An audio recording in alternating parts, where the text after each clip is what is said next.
যুগ থেকে সফলতা অর্জন করার মূল চাবিকাঠি হলো একমাত্র ফেসবুকের যত গাইডলাইন আছে সমস্ত গাইডলাইনকে অনুসরণ করা এবং গাইডলাইনকে মেনে চলা।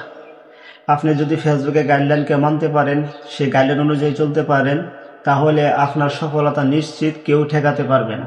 এখান থেকে আপনি 100-র মধ্যে 100 আপনি এখানে সাকসেসফুল হতে পারবেন, সফলতা অর্জন করতে পারবেন যদি আপনি ফেসবুকের গাইডলাইনকে অনুসরণ করতে পারেন। এই জন্য সর্বপ্রথম আপনাকে ফেসবুকের গাইডলাইন সম্বন্ধে আগে জানতে হবে। ফেসবুকের গাইডলাইন সম্বন্ধে আগে আপনাকে জানতে হবে, জেনে বুঝে তারপরে কোন থেকে আপনাকে কাজ করতে হবে। আপনি যদি ফেসবুকের গাইডলাইন সম্বন্ধে না জেনে কাজ করে থাকেন, তাহলে কিন্তু কখনোই আপনি এখান থেকে আগাইতে পারবেন না, এখানে আপনি সফলতা অর্জন করতে পারবেন না। এই জন্য সর্বপ্রথম আপনাকে আগে ফেসবুকের গাইডলাইন সম্বন্ধে আপনাকে জানতে হবে যে ফেসবুকের কি গাইডলাইন, এখানে কোন কোন ধরনের কন্টেন্ট আপলোড করা যাবে, কোন ধরনের কন্টেন্ট আপলোড করা যাবে না, কোন কাজগুলা করলে সমস্যা হবে, কোন কাজগুলা করা যাবে এবং কোন কাজগুলা করা যাবে না, এই সম্বন্ধে আপনাকে আগে জানতে হবে। জেনে তারপরে আপনাকে এখানে কাজ করতে হবে। একটা কথা মনে রাখবেন, প্রত্যেকটা সেক্টরের আপনি যখন দুনিয়ার লাইনে যখন আপনি কোনো একটা অফিস আদালতে আপনি চাকরি করতে যান, প্রত্যেকটা অফিসে কিন্তু একটা নিয়ম থাকে, একটা নিয়ম নীতি থাকে, একটা নীতিমালা থাকে। সেই নীতিমালাকে অনুসরণ করতে হয় এবং নীতিমালার বাইরে গেলে তখন কিন্তু আপনার বস আপনাকে বেতন দিবে না, আপনাকে চাকরিতেও রাখবে না।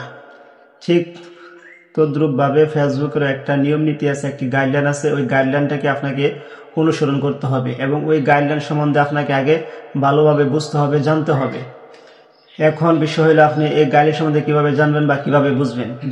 যারা আছেন তারা কিভাবে জানবেন বা কিভাবে বুঝবেন, তাদের জন্য আমার সাজেশন হলো, উপদেশ হলো তাদের জন্য। উপদেশটা হলো, যারা ফেসবুক সম্বন্ধে বুঝে, যারা জানে, তাদের কাছে আপনি যাবেন। তাদের কাছে যেয়ে জিজ্ঞাসা করবেন, পরামর্শ করবেন যে এখানে কিভাবে কাজ করতে হয়, কিভাবে কাজ করলে আমার সফলতা আসবে, কিভাবে কাজ করলে আমার সমস্যা হবে, আমার পেজের সমস্যা হবে। এটা ভালো করে তাদের কাছে বুঝে আসবেন। প্রয়োজনে আপনি একটি নোট করে নিয়ে আসবেন যে কোন ধরনের কন্টেন্ট আপলোড করা যাবে, কোন ধরনের কন্টেন্ট আপলোড করা যাবে না, কি ধরনের পোস্ট করা যাবে বা কি করা যাবে কি করা যাবে না। কথা বলতে গেলে এক হয়েছে করা যাবে, আরেক হয়েছে করা যাবে না। এই বিষয়গুলো আপনাকে অবশ্যই মেনটেন করে তারপরে প্রয়োজনে আপনাকে এখানে একটা নোট করে রাখতে হবে। যখন আপনি ওই বিষয়টা নোট করে রাখবেন, নোট করে নিয়ে আসবেন, ওই বিষয়টা নোট করে নিয়ে আসে ওই বিষয়টা ভালো করে বুঝে জেনে শুনে তারপরে এখানে কাজ করবেন, তাহলে কিন্তু আপনি এখান থেকে সফলতা অর্জন করতে পারবেন একেবারে সহজভাবে, অতি দ্রুত। আপনার জন্য কোনো সমস্যা হবে না, কোনো প্যারা হবে না।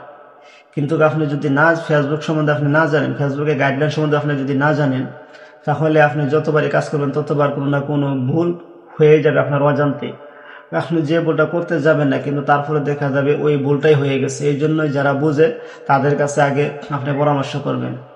প্রয়োজনে যদি আপনি আমার কাছে পরামর্শ জানতে চান, আমি আপনাকে পরামর্শ দিতে প্রস্তুত আছি সবসময়। আপনি আমার সাথে যোগাযোগ করবেন, আমি যে কোনো সময় আপনাকে যে কোনো ধরনের পরামর্শ দিতে প্রস্তুত আছি বা সবসময় আছি আমি আপনাদের পাশে। শুধু আপনারা আমার সাথে যোগাযোগ করবেন। যে আপনি যদি এখান থেকে মাসে লক্ষ টাকা ইনকাম করেন, আমার ক্ষতি হবে না, আর যদি 1 টাকা ইনকাম না করেন তাতেও আমার কোনো লাভ হবে না।